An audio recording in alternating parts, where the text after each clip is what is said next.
बहुत समय पहले की बात है। एक छोटे से गांव में रघु नाम का एक गरीब लोहार रहता था। रघु बहुत मेहनती और ईमानदार था, लेकिन उसके पास इतना भी नहीं था कि वह दिन में 3 वक्त का भरपेट खाना खा सके।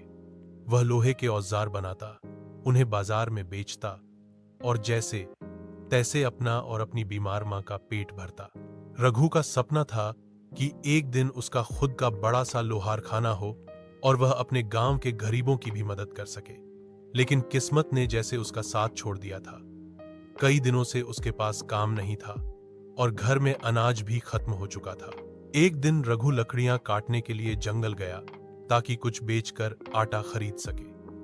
जैसे ही वह पेड़ के नीचे बैठकर थोड़ा आराम करने लगा, तभी सामने से एक चमकीला सफेद हिरण भागता हुआ आया।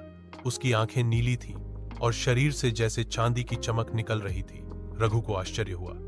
उसने पहले कभी ऐसा हिरण नहीं देखा था। तभी हिरण इंसानों की भाषा में बोला, डर मत रघु, मैं कोई साधारण हिरण नहीं हूं। मैं एक जादुई हिरण हूं और मैं तुम्हारी सच्चाई, मेहनत और भलाई से बहुत प्रभावित हुआ हूं। तुमने कभी चोरी नहीं की, कभी झूठ नहीं बोला और हमेशा मेहनत की। रघु स्तब्ध रह गया। वह बोला, अगर तुम सच में जादुई हो तो मुझे कुछ नहीं चाहिए, बस मेरी मां की बीमारी ठीक हो जाए और हमें 2 वक्त की रोटी मिलती रहे। हिरण मुस्कुराया और बोला, तुम जैसे नेक दिल इंसान के लिए मैं 3 वरदान देता हूं, सोचकर मांगो। रघु ने सोचा और बोला, पहला वरदान, मेरी मां हमेशा स्वस्थ रहे। दूसरा, मुझे इतना काम मिले कि कभी भूखा न रहूं। और तीसरा, मेरे गांव में कोई भी गरीब भूखा न सोए। हिरण ने सिर झुकाकर 3 बार जमीन पर पैर पटके और कहा, जाओ रघु, तुम्हारे सारे वरदान पूरे होंगे, लेकिन याद रखना, कभी किसी के साथ अन्याय मत करना और इन वरदानों का दुरुपयोग मत करना। अगले ही दिन से चमत्कार शुरू हो गया। रघु की मां पूरी तरह ठीक हो गई। उसके पास ग्राहकों की लाइन लगने लगी और वह सबसे बेहतरीन औजार बनाने लगा। उसकी कमाई बढ़ी, लेकिन उसने कभी लालच नहीं किया।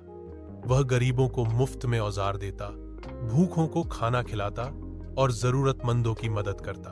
धीरे धीरे रघु का नाम आसपास के गांवों में फैल गया। लोग उसे दानी लोहार कहने लगे। रघु ने गांव में एक छोटा स्कूल और एक रसोई घर भी बनवाया, जहां रोज गरीब बच्चों को पढ़ाया और खिलाया जाता। रघु ने जादुई हिरण के वरदान का सही उपयोग किया और उसका जीवन एक प्रेरणा बन गया। सीख, सच्चाई, मेहनत और भलाई कभी व्यर्थ नहीं जाती। जो दूसरों का भला सोचते हैं, उन्हें ऊपर वाला खुद मदद करता है।